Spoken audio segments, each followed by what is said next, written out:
다 같이 묵상기도 드리심으로 대림절 세 번째 주일 예배를 영과 진리로 하나님 앞에 드리시겠습니다. 기도하시겠습니다. 여러 나라의 종족들아, 영광과 권능을 여호와께 돌릴지어다. 여호와께 돌릴지어다. 여호와의 이름에 합당한 영광을 그에게 돌릴지어다. 제물을 들고 그 앞에 들어갈지어다. 아름답고 거룩한 것으로 여호와께 경배할지어다. 성도들이 드리는 찬양과 경배와 예배를 기쁘게 받으시는 아버지 하나님, 대림절 세 번째 주일을 맞이하여 저희들이 하나님의 영광이 가득한 성전으로 나아왔습니다. 또한 코로나19로 말미암아 각자의 가정과 사정과 형편 속에서 이 시간 예배를 드립니다. 주님, 십자가에 달려서 보혈을 흘리심으로 우리의 모든 죄를 속량하여 주신 주님, 이 시간 우리를 붙잡아 주시고 우리의 마음을 어루만져 주시옵소서. 이전에 성전 예배에 참여하며 예배드렸던 그 기쁨과 감격이 오늘도 우리들에게 이루어지게 하여 주시옵시고, 어서 속히 만나서 대면으로 예배드리는 날이 속히 올 수 있도록 인도해 주시옵소서. 속히 이 땅에 다시 오실 예수님의 재림을 사모하면서 기다리는 우리 모두가 되게 해 주시옵시고, 예수님만 찬양하며 하나님의 권세만 높이는 우리 모두가 되게 하여 주시옵소서. 이 모든 말씀, 우리를 사랑하시되 끝까지 사랑하시기 위하여 찾아오시는 예수님의 이름으로 기원드리옵나이다. 아멘.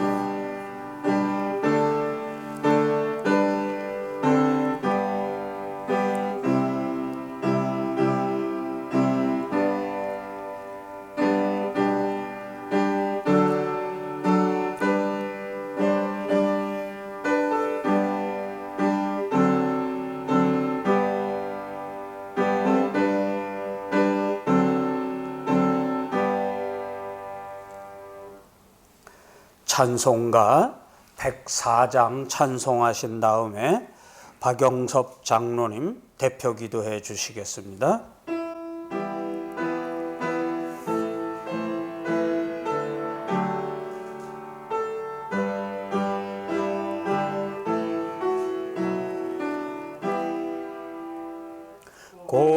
고도서서 임마누엘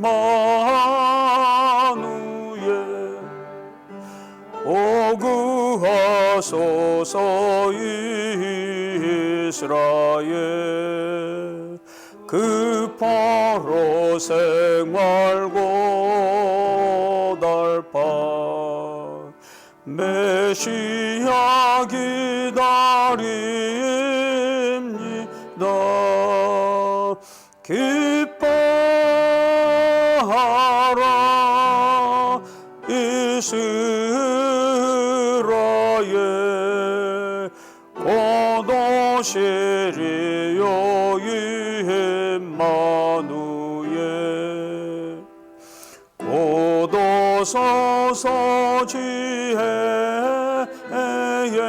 주 온 만물 질서 주시고 참 진리의 길 보이사 갈 길을 인도하소서. 기뻐하라 이스라엘 고도시리요 임마누엘 고도 하소서 소망의 주 만백성 한마음 이루어 시기와 분쟁 없애고 참평화 채워 주소서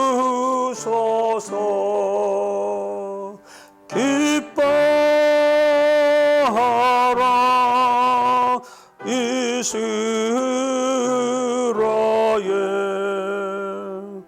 고도 시리요 이엠마누엘 아멘. 참 좋으신 여호와 하나님 아버지 감사합니다. 오늘 이 시간까지 저희를 보호 인도하여 주시며 이 시간 하나님께 예배드릴 수 있도록 저희를 불러주심을 감사드립니다. 사랑의 하나님 아버지, 이 시간 지난 한 주 아니 지금까지 삶을 뒤돌아보며 알고 지은 죄 모르고 지은 죄 하나님의 뜻대로 살지 못한 저희들의 잘못을 고백합니다. 다시 한번 저희들을 불쌍히 여기시어 용서하여 주시옵소서. 화살이 표적을 맞추지 못한 것이 죄인 것을 깨닫고 하나님 말씀대로 살지 못했음을 고백합니다. 저희의 게으름, 못남, 내 뜻대로 살아온 것을 용서하여 주시옵소서. 이 예배를 통하여 회개하며 은혜 받고 세상에 나가 하나님의 나라를 확장시키는 일꾼들이 되는 인창제일교회와 성도가 되게 성령님 저희를 인도하여 주시옵소서. 전능하신 여호와 하나님 아버지, 올 한 해는 코로나19로 인하여 세상 모든 사람들이 힘들게 지내왔습니다. 방역 전문가와 의사들의 의견으로는 내년 가을까지도 힘들지 않을까 하여 말들 하고 있습니다. 저희들을 눈동자처럼 살피시는 여호와 하나님 아버지 감사합니다.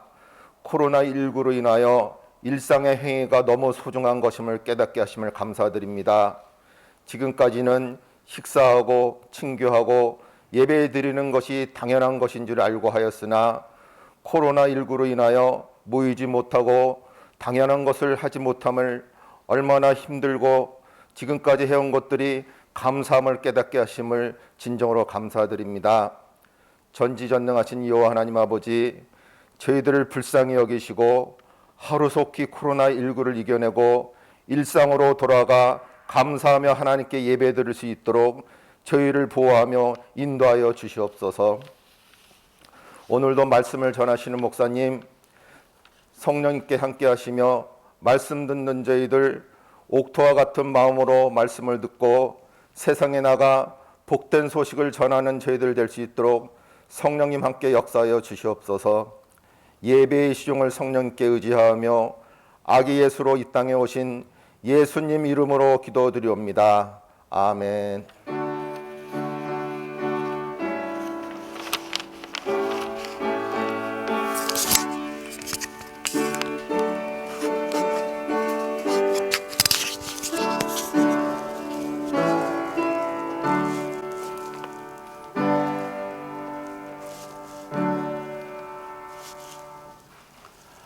오늘 우리에게 주시는 하나님의 말씀은 구약성경 시편 9편 7절부터 11절까지 말씀과 신약성경 마태복음 5장 10절부터 12절까지 말씀입니다. 시편 9편 7절부터 11절까지 말씀 받들어 봉독하겠습니다. 여호와께서 영원히 앉으시며 심판을 위하여 보좌를 준비하셨도다. 공의로 세계를 심판하시며 정직으로 만민에게 판결을 내리시리로다. 여호와는 압자를 당하는 자의 요새이시요 환난 때의 요새이시로다. 여호와여, 주의 이름을 아는 자는 주를 의지하오리니 이는 주를 찾는 자들을 버리지 아니하심이니이다. 너희는 시온에 계신 여호와를 찬송하며 그의 행사를 백성 중에 선포할지어다. 시편 5장, 마태복음 5장 10절부터 12절까지 말씀입니다. 의를 위하여 박해를 받은 자는 복이 있나니 천국이 그들의 것임이라. 나로 말미암아 너희를 욕하고 박해하고 거짓으로 너희를 거슬러 모든 악한 말을 할 때에는 너희에게 복이 있나니 기뻐하고 즐거워하라. 하늘에서 너희의 상이 큼이라. 너희 전에 있던 선지자들도 이같이 박해하였느니라. 아멘. 봉독한 말씀을 가지고 그의 행사를 백성 중에 선포할지어다 하는 제목으로 박원호 목사님 설교해 주시겠습니다. 자, 주님을 기다리는 대림절 세 번째 주일입니다. 다음 주일이 되면 성탄절이 다가옵니다. 아마 이번 성탄은 우리 모든 성도들에게 평생 잊지 못할 성탄절이 될 것 같습니다. 함께 모여서 예배할 수 없을지도 모르겠습니다. 안 믿는 사람들도 1년에 한 번은 교회에 온다고 그러잖아요. 성탄절을 오게 될 텐데 이번에는 우리가 예배를 못 드리게 될 것 같습니다. 자, 그렇다고 해서 낙심할 필요는 없고 또 죄책감을 가질 필요도 없는 것 같습니다. 오히려 과거와 다르게 새롭게 성탄 예배를 드릴 수 있습니다. 자, 성전에서 예배 드리지 못해서 속상할 것이 아니라 우리 마음으로 하나님께 예배를 드리시면 좋겠습니다. 어떻게 하면 되겠습니까? 자, 주님께서 하신 것처럼 이 땅에서 가난하고 불쌍한 사람들에게 손을 내밀어주고 그들을 위로하고 그들을 도울 수 있다면 어떤 성탄보다 귀한 예배가 될 것이라고 믿습니다. 물론 성탄절이 되면 모든 교회가 다 많은 사람들에게 도움을 줍니다. 아울러 우리 교우들도 이 일에 함께하면 하나님이 얼마나 기뻐하시겠습니까? 한편의 시를 기억합니다. 주여, 지난날 헛되이 보낸 성탄절을 용서하시고 올해는 성탄의 의미를 바로 새기게 하소서. 왕국이 아닌 누추한 말 구유에 임하신 까닭을 알게 하소서. 가난한 목동의 인사를 먼저 받으신 의미를 깨닫게 하소서. 인류의 죄를 십자가로 보속하기 위해 가장 낮고 누추한 곳으로 오신 예수님, 영광이 아닌 가난과 고통을 받으러 오신 예수님, 저도 당신과 함께 낮은 곳으로 임하게 하소서. 헛된 욕망을 비우고 가난한 마음이 되어 아기 예수님 모실 정결한 말 구유 하나 마련하게 하소서. 기쁘게 아기 예수님을 맞이하게 하소서. 어려운 이웃 속에서 예수님을 만나게 하소서. 오소서 아기 예수님, 내 마음에 오소서. 간절히 비우니 예수님을 닮게 하소서. 우리 진창준 시인의 시입니다. 오늘 설교는 먼저 성탄의 순서를 한번 정리하고 시작을 하겠습니다. 화면을 보시면서 성탄의 순서가 어떻게 되는지 한번 정리하시면 좋겠습니다. 어느 게 먼저인지 한번 보시면 좋겠습니다. 자, 동방박사들이 방문을 했습니다. 별들이 그들의 길을 인도했습니다. 목자들이 찾아왔습니다. 헤롯 왕이 소식을 알고서 나도 절하게 해달라고 부탁을 했습니다. 아기 예수가 성전에서 안나와 시몬을 만났습니다. 헤롯이 2살 아래의 아기를 다 죽게 했습니다. 자, 이런 6개의 일들이 벌어졌는데 어느 게 제일 먼저인지 한번 짐작해 보면 좋겠습니다. 어느 게 제일 먼저겠습니까? 다시 말씀드릴까요? 동방박사들이 방문을 했습니다. 물론 황금과 유향과 모략을 드렸습니다. 별들이 그들의 길을 인도했습니다. 이건 쉽게 이해가 되시죠? 벌들이 먼저 인도했고 그리고 박사들이 왔습니다. 목자들이 찾아왔습니다. 누가 먼저 찾아왔습니까? 목자가 먼저 찾아왔습니까? 동방박사들이 먼저 찾아왔습니까? 많은 분들은 동방박사가 먼저 찾아왔다 생각하세요. 헤롯 왕이 나도 절하게 해달라고 요구했습니다. 성전에서 안나와 시몬을 만났습니다. 6번째, 헤롯이 2살 아래 아기를 죽입니다. 제가 순서를 말씀드릴까요? 가장 먼저 예수님을 찾은 사람들은 바로 목자들입니다.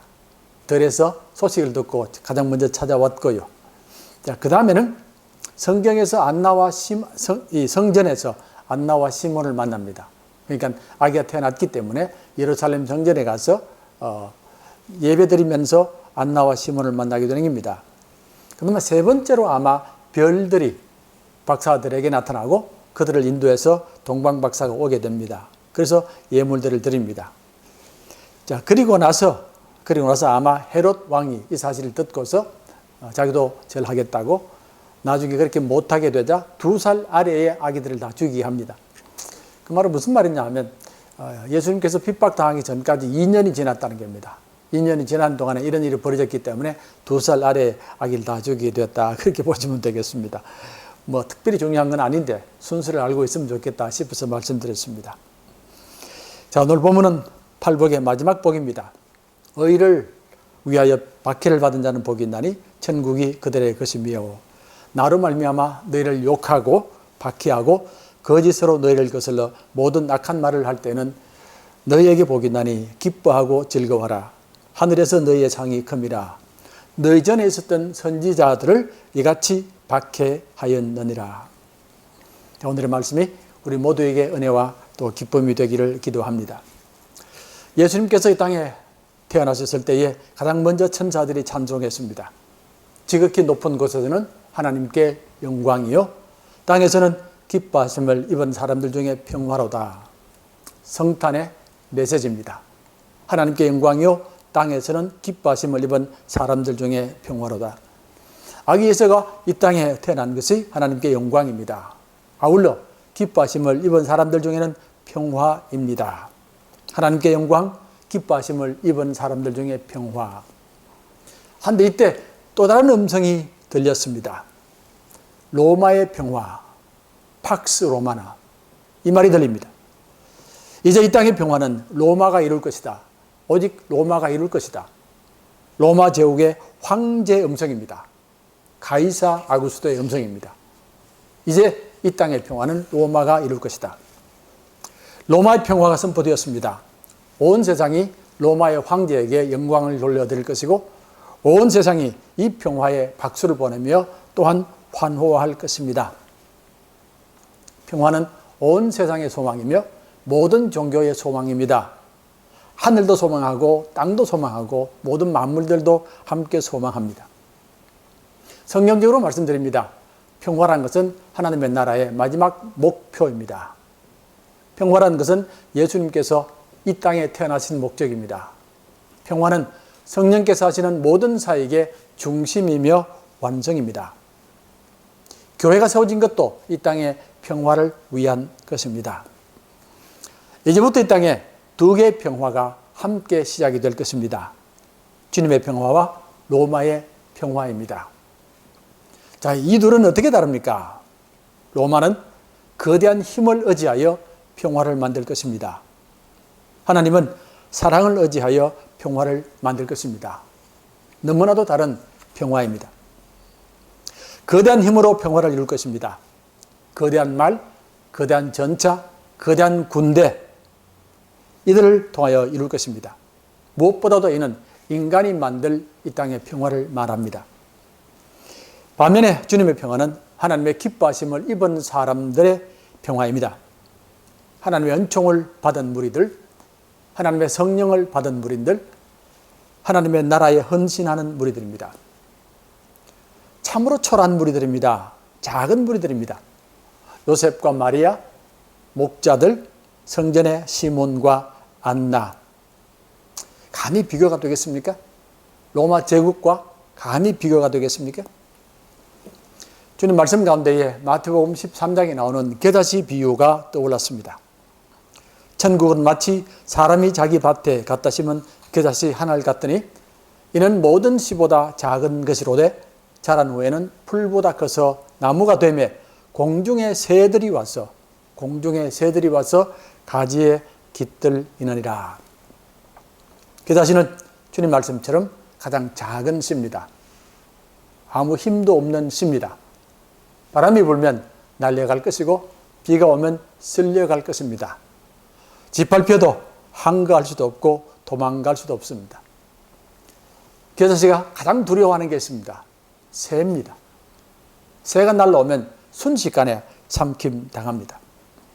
인간 겨자씨가 사는 길은 오직 한 길밖에 없습니다. 하나님의 은총밖에 없습니다. 하나님이 살려주면 살고 하나님이 돌보지 않으면 죽습니다. 겨자씨는 누구입니까? 하나님께서 기뻐하시는 성도들입니다. 새는 누구입니까? 새는 독수리로 상징되는 로마 제국입니다. 감히 비교가 되겠습니까? 그렇다면 이 땅의 역사는 지금부터 갈등과 대립과 고통의 역사입니다. 사람의 힘을 의지하는 평화와 하나님의 사랑을 의지하는 평화 간의 대립과 갈등입니다. 그 이후로 2000년이 지났습니다. 정확히 말씀드리면 2020년이 지났습니다. 누가 이겼습니까? 누가 이겼습니까? 독수리가 이겼습니까? 겨자씨가 이겼습니까? 이미 그 새는 사라졌습니다. 오래전에 사라졌습니다. 하지만 겨자씨는 살아났습니다. 살아날 뿐만 아니라 온 땅에 나아가면서 교회를 심었고 하나님의 복음을 심었습니다. 앞으로도 더욱더 힘있게 뻗어갈 것입니다. 성탄절은 하나님의 평화를, 사랑의 평화를 기뻐하며 축하하는 날입니다. 하나님의 사람들로 말미암아 이루어진 평화를 기뻐하고 축하하는 날입니다. 모든 성도들이 이 거룩한 평화, 이 기쁨의 평화를 온 땅에 전파하기를 원하는 날입니다. 모든 성도가 평화의 사도가 되어서 이 땅에 사람들에게 축복되기를 원하는 절기입니다. 무엇보다도 우리는 성탄절을 맞을 때마다 우리 안에서, 성도들의 거룩한 공동체 안에서 평화를 이루기를 소망합니다. 우리가 평화를 이루면 온 땅에 평화가 전파될 것이고 주님께 가장 기뻐하는 선물이 될 것입니다. 이 땅의 하나님의 백성들은 인간이 이루는 평화를 바라보는 것이 아니라 하나님께서 이루시는 평화를 바라보는 사람들입니다. 눈에 보이는 거대한 힘, 거대한 인간들을 바라보는 것이 아니라 눈에 보이지 않는 하나님의 사랑을 바라보는 사람들입니다. 제가 지금 쓰고 있는 안경이 바이포컬입니다. 바이포컬이란 말은 초점이 두 개란 말입니다. 하나는 멀리 보는 것이고 하나는 가까운 데 있는 걸 보는 겁니다. 예전에는 한쪽만 볼 수 있었습니다. 멀리 보든지 가까이 보든지 한쪽만 볼 수 있었기 때문에 늘 안경을 두 개 가지고 다녔습니다. 멀리 보는 안경이 있었고 책 볼 때 쓰는 안경이 있고 그렇습니다. 이제는 안경 하나로 둘 다를 봅니다. 멀리 보기도 하고 가깝게 보기도 하고 그렇습니다. 자, 우리가 길을 갈 때에 당연히 가까운 것을 봐야 되지만 항상 멀리도 볼 수 있어야만 합니다. 그래 방향을 잃지 않습니다. 멀리 보는 게 중요하지만 가까운 것을 보지 못하면 종종 넘어지곤 합니다. 둘을 함께 봐야만 합니다. 요즘 우리 사회에 베이비 부모 때문에 야단입니다. 아마 지금쯤은 대부분의 베이비 부모들이 직장을 다 떠났고 이제는 거의 백수가 된 사람이 많습니다. 문제는 돈입니다. 이제 앞으로 살 돈이 문제입니다. 그동안 자식 키웠지, 부모님 공경했지, 저축할 여유가 없었습니다. 게다가 한 20여 년 전에 IMF로 말미암아 그만 허리가 휘청해져 버렸습니다. 남은 돈까지 자식들 결혼시킨다고 다 써버렸습니다. 연금조차 준비가 안 됐고요. 온통 앞만 보고 살았습니다. 온통 앞만 봤습니다. 더 큰 문제는 오래 산다는 겁니다. 이제는 좋으나 싫으나 90까지는 살 각오를 하셔야 됩니다. 적어도 앞으로 30년은 더 살 각오를 하셔야 됩니다. 베이비 부모가 가지고 있는 평균이, 돈의 평균이 5천만 원이랍니다. 이 5천만 원 가지고 어떻게 하든지 간에 30년 살아야 됩니다. 하루하루 살다 보니 훗날을 대비하지는 못했습니다. 바로 앞을 쳐다보다가 멀리를 보지 못했다는 말입니다. 젊을 때는 자식들 걱정, 부모님 걱정, 지금은 오래 살 것에 대한 걱정입니다. 저희 집사람이 기대 수명을 측정하는 것을 해봤다고 합니다. 요즘 컴퓨터로 기대 수명을 측정하는 게 있지 않습니까? 자기를 측정해 봤더니 말은 99세가 나오더랍니다. 자기가 깜짝 놀랐다고. 근데 저는 별로 안 놀랐습니다. 그 식구들이 다 오래 살거든요. 장인, 장모님이 오래 살지, 오빠들이 다 오래 삽니다. 그러더니만 절대로 하라고 그래요. 당신이 해보라고. 안 한다고 그랬습니다. 당연히 안 한다고 그랬습니다. 해봐야 뻔합니다. 그거 뻔합니다. 전 훨씬 적습니다. 왜냐하면 저는 양가의 할아버지를 본 적이 없습니다. 외갓집 할아버지도 못 봤고 큰집 할아버지도 못 봤으니까 다 젊을 때 돌아가신 거 아닙니까? 할머니들도 두 분 다 60대에 돌아가셨고요. 저희 어머님도 60대에 돌아가셨습니다. 아버님만 간신히 80대 초반에 돌아가셨으니까 뻔하지 않습니까? 안 한다고 그랬습니다. 기어이 하라고 그래요. 그래서 검사를 했습니다. 했더니 질문이 많더라니까요. 건강검진을 얼마나 자주 받습니까? 술, 담배를 합니까? 뭐 이런 얘기도 하고 일하는 게 있습니까? 돈을 벌었습니까? 학벌은 어떻게 됩니까? 잔뜩 묻더라니까요. 그래서 다 맞췄습니다. 그래서 얼마나 되냐고 물었습니다. 했더니만은 112세랍니다. 큰일 났다 싶었습니다. 야, 혼자서 13년을 어떻게 살고 싶었습니다. 성도들은 두 눈을 가지고 살아가는 사람들입니다. 육신의 눈과 영적인 눈입니다. 육신의 눈으로는 이 세상을 볼 줄 알아야 되고 영적인 눈으로는 하나님의 나라를 볼 줄 알아야만 합니다. 한 눈은 세상을 보지만 다른 한 눈은 하나님의 나라를 봅니다. 당연히 우리가 이 땅에 사는 한 육신의 눈이 있어야만 합니다. 그래서 하늘의 별도 봐야 되고 땅에 있는 짐승도 사람도 봐야 되고 물속의 고기도 봐야만 합니다. 하지만 그것이 전부가 아닙니다. 우리들에게는 영적인 눈이 있습니다. 하나님을 바라보고 하나님의 나라를 보는 영적인 눈이 있습니다. 만물을 돌보시는 하나님의 손길을 보는 눈이 있고 이 땅의 모든 생명들을 사랑하고 구원하시는 손길을 보는 눈이 있고 오늘도 이 땅의 역사를 이끌어 가시는 하나님의 손길을 보는 눈이 있습니다.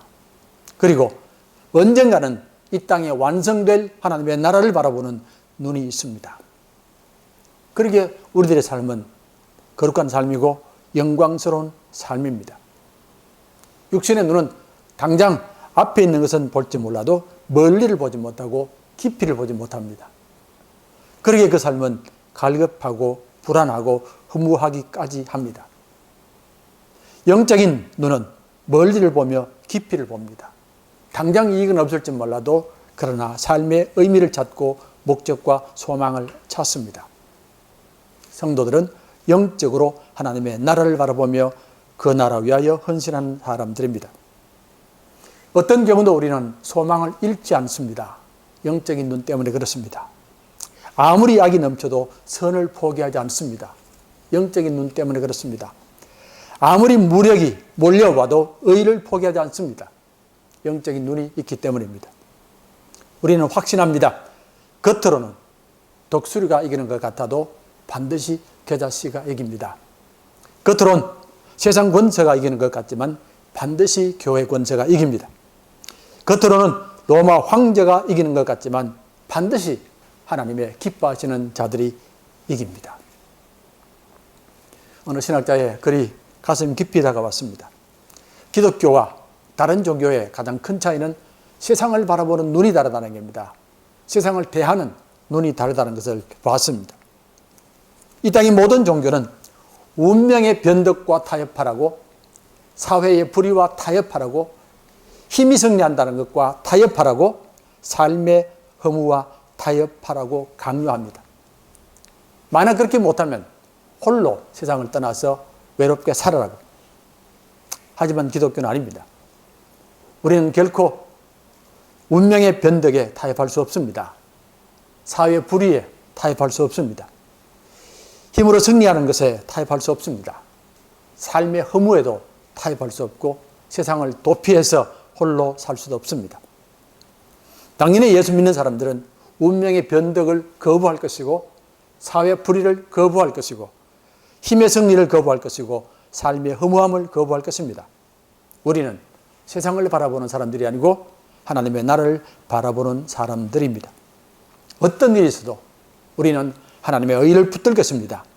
어떤 일이 있어도 우리는 하나님의 평화를 붙들 것입니다. 우리에게 영적인 눈이 있기 때문입니다.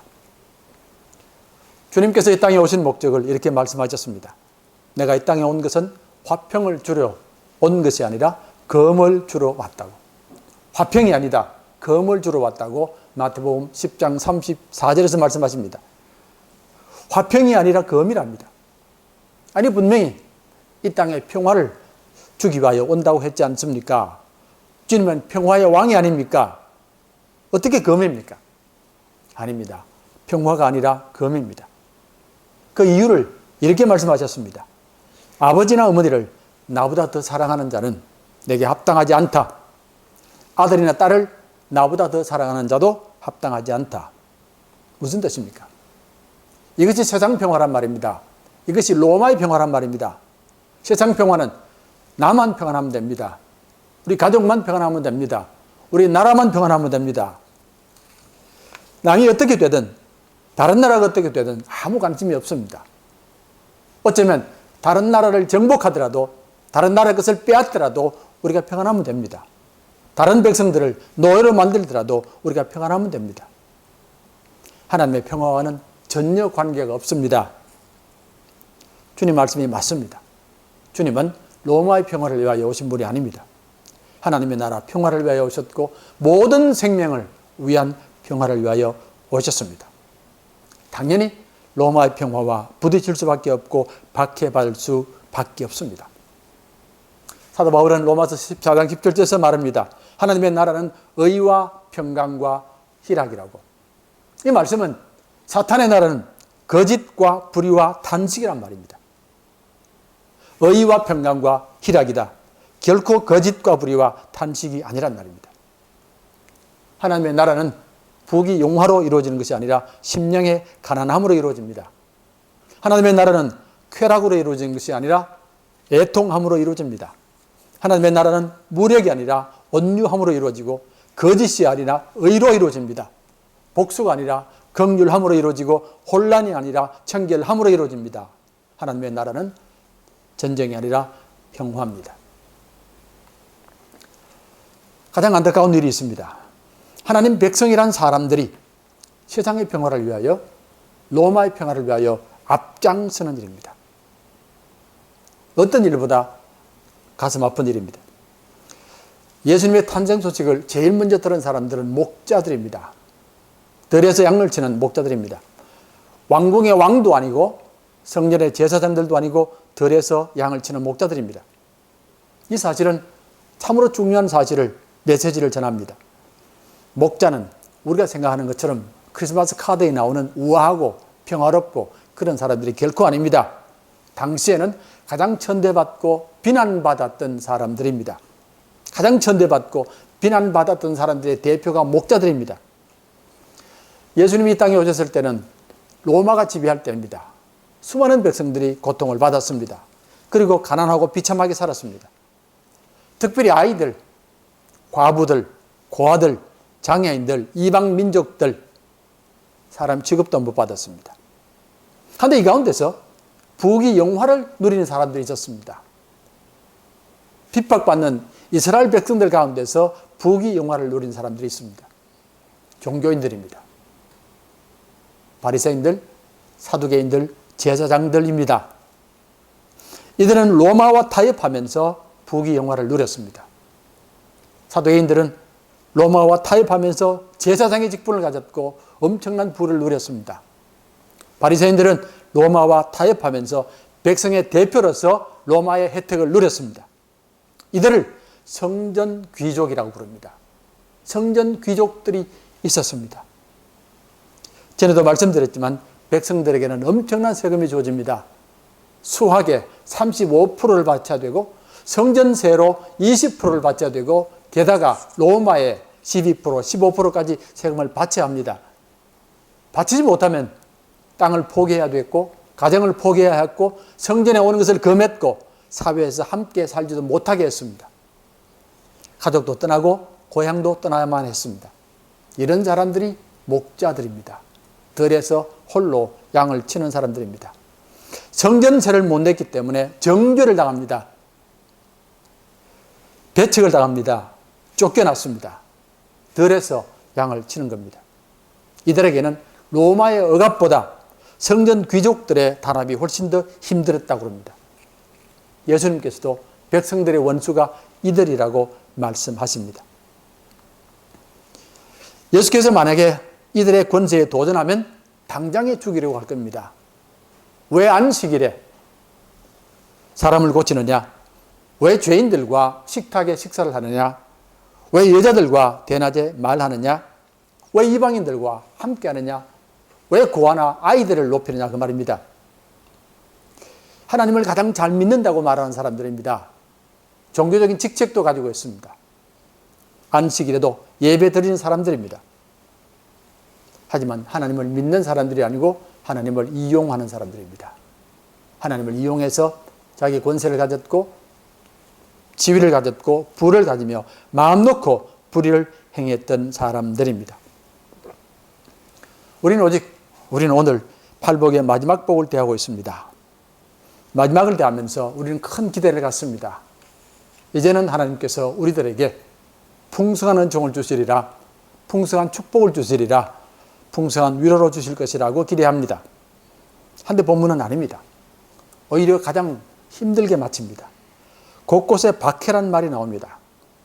의를 위하여 박해를 받은 자가 복이 있다. 나로 말미암아 너희를 욕하고 박해하고 거짓으로 거슬려.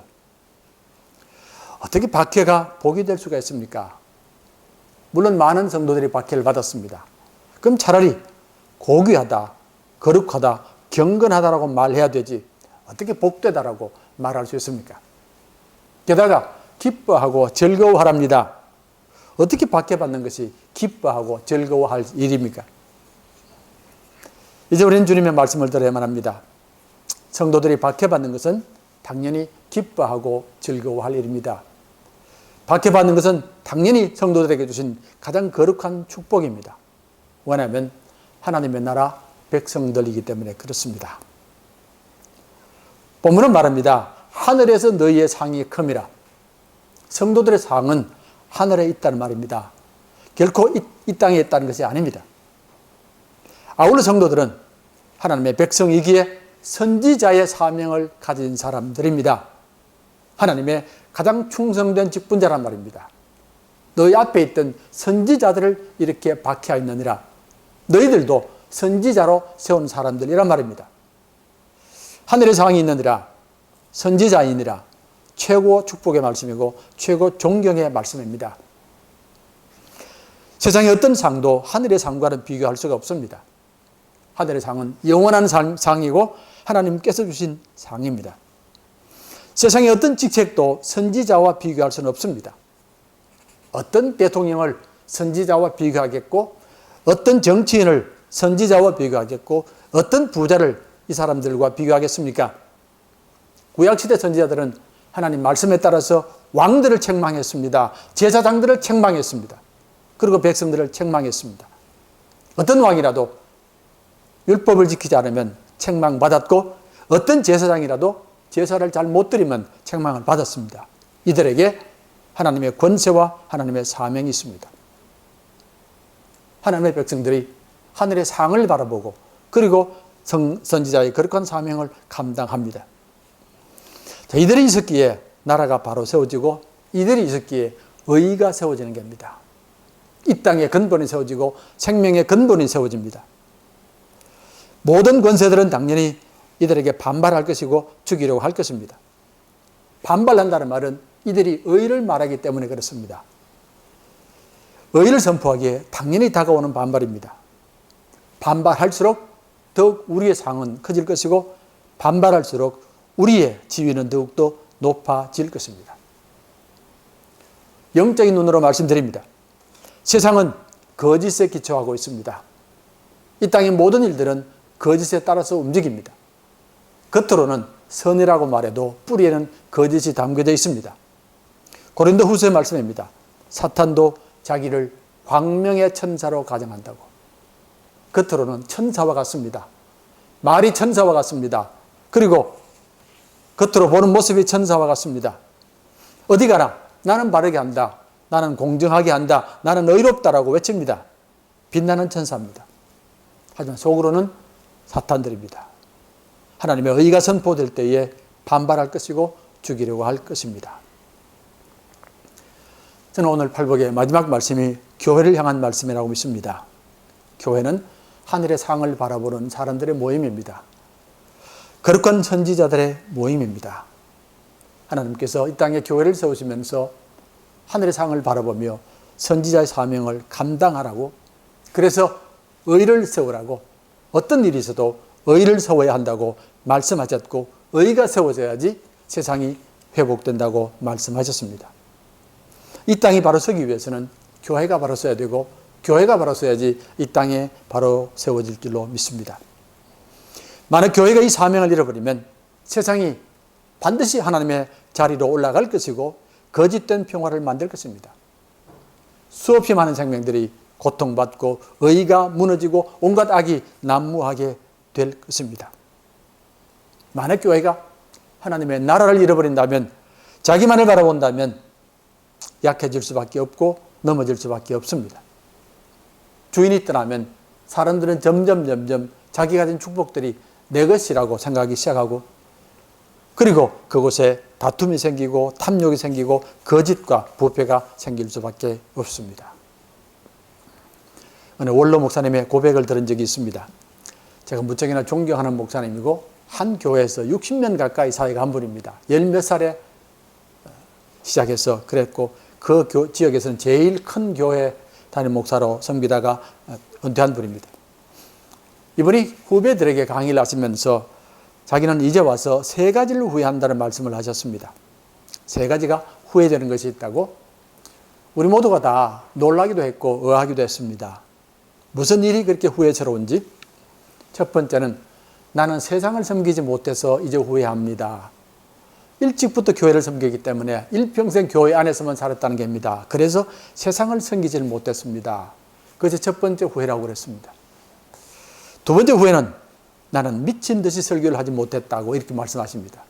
미친 듯이란 말은 뜨겁게 열정을 다해 설교를 못했다는 겁니다. 나는 이성적인 사람입니다. 그래서 늘 논리적으로 이성적으로 바르게 하려고 했었지 뜨겁게 열정적으로 설교를 못했다는 후회가 있다고 그랬습니다. 세 번째 후회는 교인들에게 대한 후회입니다. 그분의 표현을 있는 그대로 옮깁니다.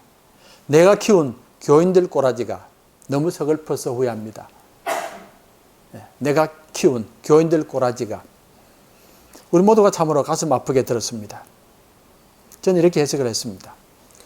교회가 세상을 향하여 눈을 돌려야 되지, 교회가 하나님의 나라를 바라봐야 되지, 만약 그렇지 않으면 교회가 교회만 바라보면 이럴 수밖에 없습니다. 꼬라지 소리를 들을 수밖에 없습니다. 교회는 하나님의 나라를 바라볼 수 있어야만 합니다. 이제 마지막 말씀입니다. 우리가 의를 지키고 평화를 이루는 것은 성령의 사역입니다. 성령께서 우리로 하여금 의를 세울 수 있도록 하시고 평화를 만들게 하십니다. 선지자는 성령의 사람입니다. 어떤 인간의 노력이나 인간의 자질이나 인간의 능력이 아닙니다. 오직 성령의 능력으로 선지자 사역을 감당합니다. 이 땅이 어디서든 의와 평화가 이루어지는 곳에는 성령이 있습니다. 누구에게든 의와 평화를 이루는 사람들에게는 성령이 역사합니다. 성도들만 아닙니다. 믿지 않는 사람들도 심지어 다른 종교를 믿는 사람이라도 의와 평화를 이룬다면 성령이 역사하셨기 때문입니다. 비록 자신은 모를지라도 성령께서 역사하셨기 때문입니다. 하나님께서는 고레스 왕을 사용하셔서 이스라엘 백성을 책망하셨습니다. 교회가 있다는 말은 성령이 있다는 말이고 성령이 있다는 말은 의와 평화가 있다는 말입니다. 세상이 새롭게 되고 만물이 새롭게 되는 것은 모두가 다 성령의 역사입니다. 우리가 어떤 순간에도 어떤 일에도 성령의 역사를 잊지 말아야만 합니다. 나라가 힘들고 어려울 때라도 더 기도하면서 성령의 도움을 받을 길밖에 없습니다. 세상 사람들은 길이 없어서 절망하고 힘이 없어서 절망하지만 우리는 아닙니다. 우리에게는 성령의 역사가 있습니다. 어떤 세력도 이길 것이고 어떤 장벽도 이길 것이라고 믿습니다. 사랑하시는 성도 여러분, 팔복의 말씀은 우리 성도들만이 누릴 수 있는 말씀입니다. 하늘의 상을 바라는 사람들이 누릴 수 있고 선지자라는 영광스러운 직책을 가진 사람들이 누릴 수 있는 복입니다. 그리고 성령을 가진 사람들이 누리는 복입니다. 하나님께서는 여러분과 저를 세상의 의를 세우기 위해서 평화를 만들기 위하여 부르셨고 그리고 성령을 주셨습니다. 오늘도 성령 하나님은 우리들의 손을 붙들고 계십니다. 우리의 기도를 듣고 계시고 우리의 헌신을 통하여 하나님의 나라를 이루어 가십니다. 무엇보다도 여러분들의 삶을 복되게 하시고 영광스럽게 하십니다. 이번 성탄이 다시금 우리의 믿음과 삶으로 하나님의 의, 하나님의 평화를 위하여 쓰임받게 되기를 주의 이름으로 축원합니다. 기도하겠습니다. 감사진 하나님, 한 해의 마지막 때에 복된 성탄절 허락해 주셔서 다시금 말씀을 붙들게 하옵시고 우리를 부르신 하나님의 거룩한 부르심을 깨닫게 도와주심을 감사드립니다. 이 땅에 메시아로 오신 우리 주님을 기뻐하며 하나님께 영광 돌려드립니다. 이 땅의 평화를, 참 평화를 허락하신 하나님께 영광을 돌려드립니다. 연약한 저희들에게, 비천한 저희들에게 구주 예수 그리스도의 은총을 누리게 하신 것을 감사드립니다. 이제는 하늘나라의 상을 바라보며 이제는 선지자의 거룩한 사명을 감당하기 위하여 기도하게 하시는 하나님께 영광과 찬송을 돌려드립니다. 우리를 통하여 성탄의 소식이 온 세상에 전파되게 하옵시고 의와 평화가 이 땅에 회복되게 도와주시옵소서. 예수님 이름으로 기도하옵나이다. 아멘.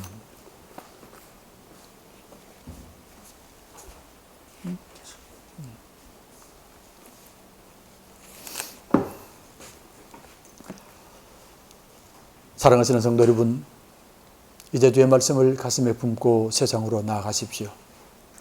하나님께서는 우리 모두를 의의 사명자로, 평화의 창조자로 세우셨습니다. 우리를 통하여 이 땅의 불의를 물리치고 불화와 대립과 갈등을 물리치게 하셨습니다. 우리는 하늘의 상을 바라보는 사람들입니다. 영광스러운 선지자의 직책을 가진 사람들입니다. 우리가 외쳐야 합니다. 그리고 선포해야만 합니다. 이 땅은 하나님의 나라입니다. 의와 평강과 기쁨의 나라입니다. 회개하고 돌아오십시오. 이번 한 주간도 우리 모두를 사랑하시는 주님께서 언제 어디서나 늘 여러분들과 함께 하실 것입니다. 이제는 진의 인간의 몸을 입고 이 땅에 태어나신 우리 구주 예수 그리스도의 은혜와 아들과 함께 이 땅에 십자가 지시고 고통당하신 아버지 하나님의 크신 사랑하심과 오늘도 우리를 통하여 하나님의 의를 세우며 평화를 만들어 가시는 성령 하나님의 교통하심이 하늘의 상을 소망하며 거룩한 직책을 충성되게 감당하기를 다짐하는 주의 거룩한 백성들 머리 위에 축복으로 주신 가정과 자녀들, 사명으로 맡겨주신 일터, 피로 값주고 사신 인창 제1교회, 하늘나라 소망하는 이 땅과 모든 생명들 위에 영원토록 함께 하시기를 간절히 축원하옵나이다. 아멘.